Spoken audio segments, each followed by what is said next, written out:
Welcome to Reni's cooking channel. இன்றைக்கி நம்ம சேனலில் என்ன பார்க்க போகிறோன்னு பார்த்தீங்கன்னா, மரவள்ளிக்கிழங்கு ராகி மாவு வச்சு ரொம்பவே டிஃப்ரெண்ட்டான அடை எப்படி செய்யலாங்கிறதாங்க பார்க்க போகிறோம். வீடியோ பிடிச்சிருந்தா லைக் பண்ணுங்கள், ஷேர் பண்ணுங்கள், மறக்காமல் ரெனிஸ் குக்கிங் சேனலை சப்ஸ்கிரைப் பண்ணுங்கள். வாங்க வீடியோக்குள்ளே போகலாம்.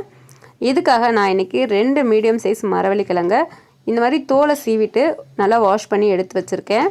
உங்கள்கிட்ட இருக்கிறதுலையே ரொம்ப சின்னதாக உள்ள ஹோல்ஸில் வச்சு இந்த மாதிரி துருவி எடுத்துக்கோங்க.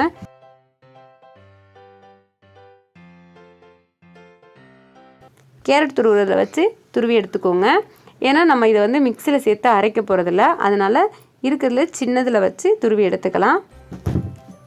இப்போ எல்லா கிழங்கையும் நல்லா துருவி எடுத்தாச்சு. இப்போ இதுக்கு தேவையான மசாலாவை மிக்சியில் அரைச்சிக்கலாம். ஒரு 6 வரமிளகாய், 1 ஸ்பூன் அளவுக்கு சோம்பு, ஒரு 8 பூண்டு பல் கிட்ட தோல் உரிக்காமல் எடுத்து வச்சுருக்கேன். இப்போ இதை மிக்சியில் அரைக்கும் போது ஒரு அரை கைப்பிடி அளவுக்கு மரவள்ளிக்கிழங்கு சேர்த்துக்குங்க. சேர்த்துட்டு நம்ம எடுத்து வச்சுருக்க பூண்டு சோம்பு சேர்த்துக்கலாம். வரமிளகாய் சீக்கிரம் அரைகிறதுக்காக அதை 2ஆக கிள்ளி சேர்த்துக்கோங்க. உங்கள் காரத்துக்கு ஏற்றாப்பில் நீங்கள் மிளகாய் சேர்த்துக்கோங்க. சேர்த்து இதை ரொம்ப பேஸ்ட்டாக அரைக்காமல் தண்ணி ஊற்றாமல் இந்த மாதிரி கொரகொரப்பாக அரைச்சிக்கோங்க. அப்போ தான் அடையில் சாப்பிடும்போது நல்லாயிருக்கும். இப்போ நம்ம துருவி வச்சுருக்க மரவள்ளிக்கிழங்குல கொஞ்சமாக கொத்தமல்லி தழை, கொஞ்சமாக கருவேப்பிலை, ஒரு 3 கைப்பிடி அளவுக்கு ராகி மாவு சேர்த்துக்கிறேன்.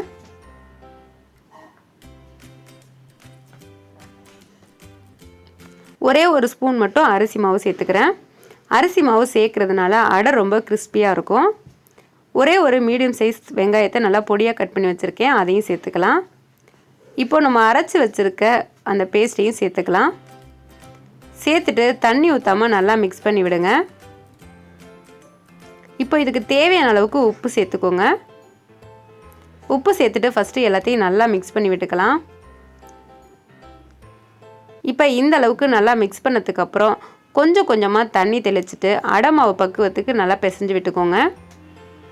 தோசை மாவு மாதிரி ரொம்ப தண்ணியாக கரைச்சிடாமல் அடை மாவு பக்குவத்துக்கு கரைச்சிக்கோங்க. பாருங்கள், இந்த அளவுக்கு நல்லா உருண்டை பிடிக்க வரணும். இதை அப்படியே ஒரு 5 நிமிஷம் நம்ம ஊற வச்சிடலாம்.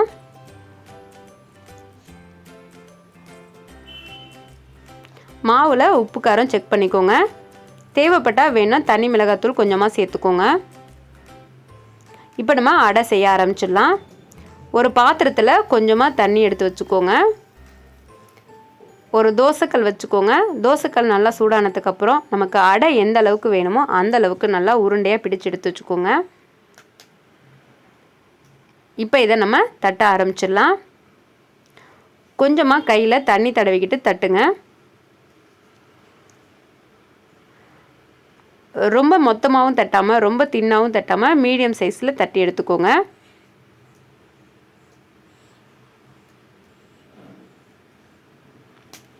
பாருங்கள், இந்த அளவுக்கு தட்டினதுக்கப்புறம் இதில் ஒரு ஸ்பூன் அளவுக்கு ஆயிலை இந்த சைடில் ஊற்றிக்கலாம். நம்ம அடைக்கு கொஞ்சம் ஆயில் சேர்த்தா தான் நல்லாயிருக்கும்.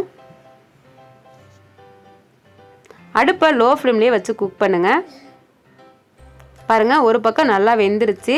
இதை நம்ம அடுத்த பக்கம் திருப்பி விடலாம். இப்போ இந்த பக்கம் திருப்பி விட்டதுக்கப்புறம் ஒரு ஸ்பூன் அளவுக்கு ஆயில் சைடில் சேர்த்துக்கோங்க. அடுப்பை ஹை ஃப்ளேமில் வச்சிங்கன்னா வெளியில் கருகுமே தவிர உள்ளே வெந்திருக்காது. ஸோ 2 பக்கமும் இந்த மாதிரி நல்லா வேக வச்சு எடுத்துக்கலாம். அவ்வளோதாங்க, ரொம்பவே சூப்பரான மரவள்ளிக்கிழங்கு ராகி அடை ரெடி. இதுக்கு சட்னி எதுவும் தேவையில்லை, நீங்கள் அப்படியே கூட சாப்பிட்லாம். தேங்க்ஸ் ஃபார் வாட்சிங்.